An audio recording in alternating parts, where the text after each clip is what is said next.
ಅತ್ಯಾಚಾರ ಮತ್ತು ಕೊಲೆ ಪ್ರಕರಣದಲ್ಲಿ ಜೈಲು ಸೇರಿರೋ ಉತ್ತರ ಪ್ರದೇಶದ ಬಿಜೆಪಿ ಮಾಜಿ ಶಾಸಕ ಕುಲ್ದೀಪ್ ಸೆಂಗರ್ಗೆ ಹೈಕೋರ್ಟ್ ಶಾಕ್ ಕೊಟ್ಟಿದೆ. ತನಗೆ ವಿಧಿಸಿರುವ ಶಿಕ್ಷೆ ಅಮಾನತು ಮಾಡಲು ಕೋರಿ ಸೆಂಗರ್ ಸಲ್ಲಿಸಿದ್ದ ಮೇಲ್ಮನವಿಯನ್ನ ದೆಹಲಿ ಕೋರ್ಟ್ ವಜಾ ಮಾಡಿದೆ. ಅತ್ಯಾಚಾರ ಸಂತ್ರಸ್ತೆಯ ತಂದೆಯನ್ನ ಹತ್ಯೆ ಮಾಡಿದ ಆರೋಪ ಸಾಬೀತಾಗಿ 10 ವರ್ಷ ಜೈಲು ಶಿಕ್ಷೆ ವಿಧಿಸಲಾಗಿತ್ತು. ಬಿಜೆಪಿ ರಾಷ್ಟ್ರೀಯ ಅಧ್ಯಕ್ಷರಾಗಿ ನಿತಿನ್ ನಬೀನ್ ಅವಿರೋಧವಾಗಿ ಆಯ್ಕೆಯಾಗಿದ್ದಾರೆ. ಇವತ್ತು ಬೆಳಗ್ಗೆ 11:30ಕ್ಕೆ ದೆಹಲಿ ಬಿಜೆಪಿ ಕಚೇರಿಯಲ್ಲಿ ನಿತಿನ್ ಪ್ರಮಾಣ ವಚನ ಸ್ವೀಕರಿಸಲಿದ್ದಾರೆ. ಆರ್ಎಸ್ಎಸ್ ಹಿನ್ನೆಲೆ ಇರೋ ಬಿಹಾರ ಬಿಜೆಪಿ ನಾಯಕ ನಿತಿನ್ ನಬೀನ್ ಬಿಜೆಪಿಯ ಹಿರಿಯ ನಾಯಕ ನಬೀನ್ ಕಿಶೋರ್ ಸಿನ್ಹಾ ಅವರ ಪುತ್ರರಾಗಿದ್ದಾರೆ. ಶಾಸಕ, ಸಚಿವರಾಗಿ ಸೇವೆ ಸಲ್ಲಿಸಿದ್ದಾರೆ. ಯುನೈಟೆಡ್ ಅರಬ್ ಎಮಿರೇಟ್ಸ್ ಅಧ್ಯಕ್ಷ ಶೇಖ್ ಮೊಹಮ್ಮದ್ ಬಿನ್ ಜಯೇದ್ ಭಾರತಕ್ಕೆ ಭೇಟಿ ನೀಡಿದ್ದಾರೆ.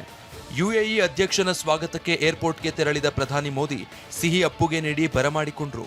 ಭಾರತ ಯುಎಇ ಬಾಂಧವ್ಯ, ವ್ಯಾಪಾರ ಅಭಿವೃದ್ಧಿ ಕುರಿತು ಉಭಯ ನಾಯಕರು ಚರ್ಚಿಸಲಿದ್ದಾರೆ. ಉಭಯ ದೇಶಗಳ ನಡುವೆ ಎನರ್ಜಿ ಕ್ಷೇತ್ರ, ಆರ್ಥಿಕ ವ್ಯಾಪಾರ ಒಪ್ಪಂದ, ಆಹಾರ ಪೂರೈಕೆ, ರಕ್ಷಣಾ ಕ್ಷೇತ್ರ ಹಾಗೂ ತಂತ್ರಜ್ಞಾನ ಸೇರಿದಂತೆ ಹಲವಾರು ಕ್ಷೇತ್ರಗಳಲ್ಲಿ ಒಪ್ಪಂದ ಮಾಡಿಕೊಳ್ಳಲಾಗಿದೆ ಎಂದು ವಿದೇಶಾಂಗ ಕಾರ್ಯದರ್ಶಿ ವಿಕ್ರಮ್ ಮಿಸ್ರಿ ಹೇಳಿದ್ದಾರೆ. ಕಾಂಗ್ರೆಸ್ ನಾಯಕ ರಾಹುಲ್ ಗಾಂಧಿ ಸ್ವಕ್ಷೇತ್ರ ಪ್ರವಾಸ ಕೈಗೊಂಡಿದ್ದಾರೆ. ಉತ್ತರ ಪ್ರದೇಶದ ರಾಯ್ಬರೇಲಿಯಲ್ಲಿ ಇಂದಿನಿಂದ 2 ದಿನ ಪ್ರವಾಸ ಕೈಗೊಂಡಿರುವ ರಾಹುಲ್ ಮನರೇಗಾ ಯೋಜನೆಯ ಹೆಸರು ಬದಲಾವಣೆ ವಿರುದ್ಧ ಹೋರಾಟದ ಬಗ್ಗೆ ಪಕ್ಷದ ಹಿರಿಯ ನಾಯಕರೊಂದಿಗೆ ಸಭೆ ನಡೆಸಲಿದ್ದಾರೆ. ನಿನ್ನೆ ರಾತ್ರಿ ತಮ್ಮ ಸ್ವಕ್ಷೇತ್ರಕ್ಕೆ ಆಗಮಿಸಿದ್ದು ರಾಹುಲ್ ಗಾಂಧಿಗೆ ಅದ್ದೂರಿ ಸ್ವಾಗತ ಸಿಕ್ಕಿದೆ.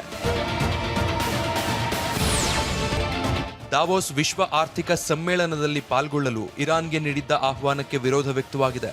ಹೀಗಾಗಿ ಸಮ್ಮೇಳನದ ಆಯೋಜಕರು ಇರಾನ್ಗೆ ನೀಡಿದ್ದ ಆಹ್ವಾನವನ್ನ ಹಿಂದಕ್ಕೆ ಪಡೆದಿದ್ದಾರೆ. ಈ ಸಂಬಂಧ ಹೇಳಿಕೆ ಬಿಡುಗಡೆ ಮಾಡಿರುವ ಆಯೋಜಕರು ಇರಾನ್ಗೆ ಆಹ್ವಾನವನ್ನ ಮೊದಲೇ ನೀಡಲಾಗಿತ್ತು. ಆದರೆ ಸದ್ಯದ ದ್ವೇಷಮಯ ಪರಿಸ್ಥಿತಿಯಲ್ಲಿ ಇರಾನ್ ಸಮ್ಮೇಳನದಲ್ಲಿ ಪಾಲ್ಗೊಳ್ಳುವುದು ಸಮಂಜಸವಲ್ಲ. ಹೀಗಾಗಿ ನೀಡಿದ ಆಹ್ವಾನ ಹಿಂಪಡೆಯಲಾಗಿದೆ ಎಂದಿದ್ದಾರೆ. ಇದನ್ನ ಅಮೆರಿಕ ಸ್ವಾಗತಿಸಿದೆ.